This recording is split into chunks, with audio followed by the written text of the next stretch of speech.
من كل شكل ولون جايين ضيوف على مصر، أجمل بلاد الكون وآثارها مالها حصر. فرعوني، قبطي، إسلامي، تشهد على كل عصر، وإيدين بالود ممدودة بتقولك نورت مصر.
نورت مصر منين ما تروح، مصر الأصيلة، مصر الجميلة، وجوها بيرد الروح.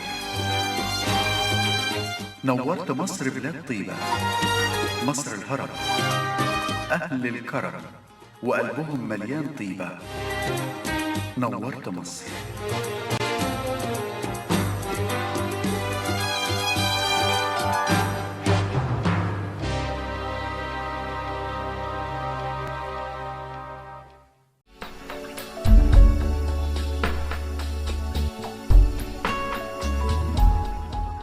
Hola, estamos aquí visitando la mezquita.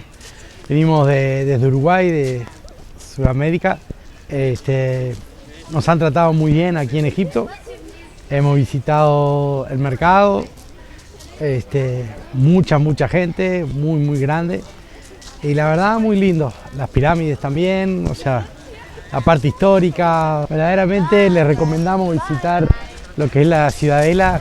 Es un lugar que transmite mucha paz, mucha tranquilidad y es muy imponente su estructura. Egipto es uno de esos lugares que te invita a volver porque sigues descubriendo parte de la historia, y cuando vayamos a nuestro país vamos a recomendar que vengan, por más que es muy lejos, pero es muy lindo de visitar.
Hola, mi nombre es Iraís Rivera, soy de México y estoy en Egipto.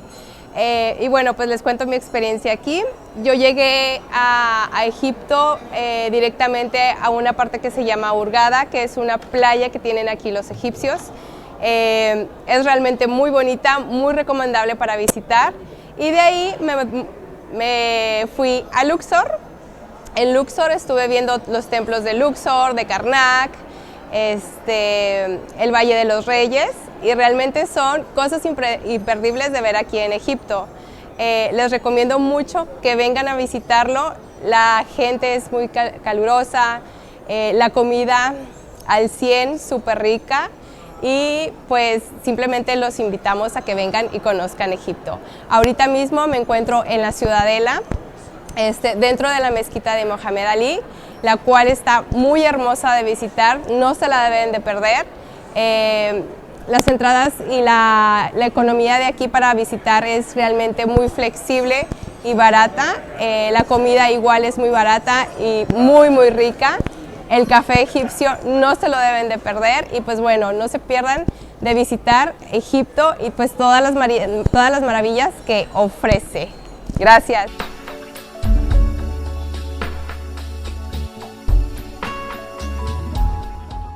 النهارده في متحف الفن الإسلامي معاكم إيمان إبراهيم أمين متحف في المتحف. احنا النهارده تحديدا في قاعة السلاح والعملة هنتكلم بالظبط عن السيوف.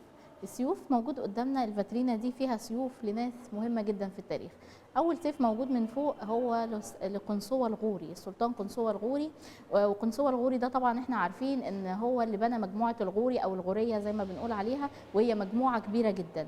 والسيوف دي طبعا هي سيوف مذهبة وعليها اسامي السلاطين، فمش هي دي السيوف اللي كان بيتحارب بيها، دي كانت سيوف شرفية بتتلبس في الاحتفالات او كان يحملها في الاحتفال.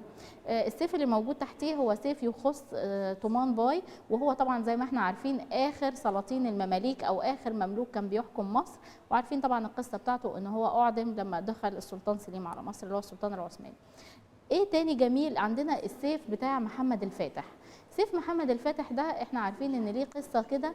محمد الفاتح قدر ان هو يفتح القسطنطينيه بالرغم من صغر سنه، بالرغم من ان كثيرا من الصحابه حاولوا يتباروا على ان هم يفتحوا القسطنطينيه بس ما قدروش، وده لاحكام تحصينها، كانت محصنه بطريقه كبيره جدا. وكان في حديث ما معناه يعني عن الرسول عليه افضل الصلاه والسلام ان نعم خير الجنود جندها ونعم الامير اميرها، اللي هو الامير اللي هيقدر يفتح القسطنطينيه. محمد الفاتح قدر يفتح القسطنطينيه بحيله، حيلة حلوة قوي، ان هو قدر يمشي المراكب على الارض. عمل حيلة كده ان هو جاب الواح خشب وخلاها ملساء جدا شبه العجل، وقدر ان هو يمشي عليها المراكب الاسطول بتاعه، وطبعا دهنها بالقار علشان خاطر انها تتزحلق وتقدر تمشي على الارض لحد ما تنزل في الخليج. ومن هنا قدر ان هو يفتحها بخطه دفاعيه، بخطه هجوم ما جاتش على بال اي حد خالص من الصحابه او اي فارس او امير حاول ان هو يفتح دوله القسطنطينيه. السيف ده موجود عندنا في متحف الفن الاسلامي، واتمنى ان انتوا تيجوا تشوفوه.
My name is Paul Anthony and I am from Singapore.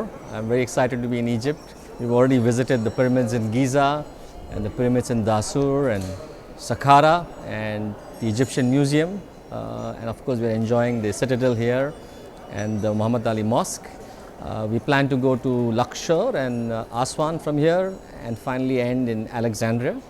When I get back to Singapore, I want to tell people that they must visit Egypt. There is a lot of history here, thousands of years, and then beautiful tombs and monuments to see.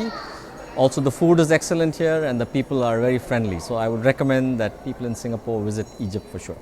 Thank you.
Nawar Tamasher.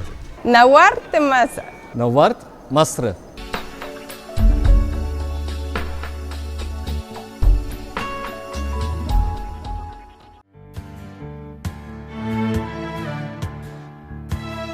مصر الجميلة اللي يجيلها يعشقها من بعد ثواني، ونسابها ساعة يحنلها، ما هو فيها عاش أحلى معاني، ومسيره يرجع يوم ليها، صدق اللي قال كلمة عليها، اللي بيشرب من نيلها لابد يرجع من تاني. نورت مصر.